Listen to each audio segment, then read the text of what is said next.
നമസ്കാരം. സമൂഹമാധ്യമ പ്ലാറ്റ്ഫോമായ ടെലിഗ്രാമിന് നിരോധിത ഉള്ളടക്കം നീക്കിയില്ലെന്ന് കാണിച്ച് റഷ്യൻ കോടതി പിഴ ചുമത്തിയിരിക്കുകയാണ്.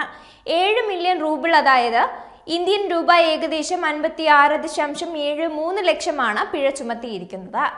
റഷ്യയുടെ നിയമപ്രകാരം രാജ്യത്ത് അനുവദനീയമല്ലാത്ത ഉള്ളടക്കം പ്ലാറ്റ്ഫോമിലൂടെ പ്രചരിപ്പിച്ചുവെന്നാണ് ചുമത്തപ്പെട്ട കുറ്റം. എന്നാൽ ഇതിനെക്കുറിച്ച് ഉള്ള വിശദാംശങ്ങൾ പുറത്തുവിടാൻ കോടതി ഇതുവരെ തയ്യാറായിട്ടില്ല.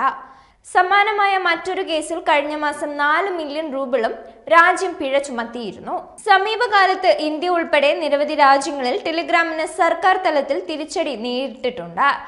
ആഗോളതലത്തിൽ 900 മില്യൺ ഉപഭോക്താക്കളുള്ള ടെലിഗ്രാം നിലവിൽ ലോകത്തിലെ ഏറ്റവും വലിയ മെസ്സേജിംഗ് പ്ലാറ്റ്ഫോമുകളിൽ ഒന്നാണ്. റഷ്യയിലും വലിയ യൂസർ ബേസ് ആണ് ടെലിഗ്രാമിനുള്ളത്. അതേസമയം ഓഗസ്റ്റിൽ ടെലിഗ്രാം സിഇഒ പവേൽ ദുരോവ് പാരീസിൽ അറസ്റ്റിലായിരുന്നു. ടെലിഗ്രാമിൽ നടക്കുന്ന നിയമവിരുദ്ധ പ്രവർത്തനങ്ങളുടെ പേരിലായിരുന്നു അന്നത്തെ അറസ്റ്റ്. തുടർന്ന് പവേൽ ദുരോവിനെതിരെ അന്വേഷണം നടത്താമെന്ന് ഫ്രഞ്ച് കോടതി ഉത്തരവിടുകയും ചെയ്തിരുന്നു. ദുരോവിന് ജാമ്യം അനുവദിച്ചെങ്കിലും ഫ്രാൻസ് വിടുന്നതിന് കോടതി വിലക്ക് ഏർപ്പെടുത്തിയിട്ടുണ്ട്.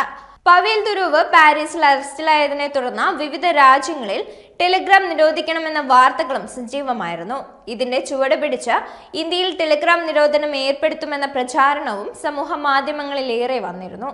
എന്നാൽ നിലവിൽ കേന്ദ്ര സർക്കാർ ടെലിഗ്രാമിന് നിരോധനം ഏർപ്പെടുത്തുന്നതിനുള്ള നീക്കങ്ങൾ തുടങ്ങിയിട്ടില്ലെന്നതാണ് യാഥാർത്ഥ്യം. അതേസമയം ടെലിഗ്രാമിനെതിരെ ഉയർന്ന ആരോപണങ്ങൾ അന്വേഷിക്കാൻ കേന്ദ്ര സർക്കാർ നിർദ്ദേശം നൽകിയിട്ടുണ്ട്. ടെലിഗ്രാമിൽ പണം തട്ടൽ, ചൂതാട്ടം ഉൾപ്പെടെയുള്ള നിയമവിരുദ്ധ പ്രവർത്തനങ്ങൾ നടക്കുന്നുവെന്ന റിപ്പോർട്ടുകളെ തുടർന്നായിരുന്നു ഈ നിർദ്ദേശം.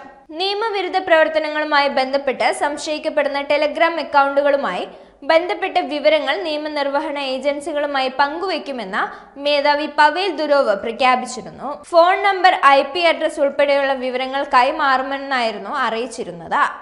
സുഹൃത്തുക്കളെയും വാർത്തകളും കണ്ടുപിടിക്കുന്നതിനാണ് ടെലിഗ്രാമിലെ സെർച്ച് ഫീച്ചർ എന്നും നിയമവിരുദ്ധമായ പ്രവർത്തനങ്ങൾ പ്രോത്സാഹിപ്പിക്കുന്നതിനും കണ്ടെത്തുന്നതിനും വേണ്ടിയല്ലെന്നും ദുരോവ് ഊന്നി പറഞ്ഞിരുന്നു. നിയമവിരുദ്ധ ഉള്ളടക്കങ്ങൾ, മയക്കുമരുന്നുകൾ, തട്ടിപ്പുകൾ, കുട്ടികളെ ചൂഷണം ചെയ്യുന്ന ചിത്രങ്ങൾ എന്നിവ ടെലിഗ്രാം സെർച്ചിൽ വരാതിരിക്കാൻ AI-യും ടെലിഗ്രാം ഉപയോഗപ്പെടുത്തും.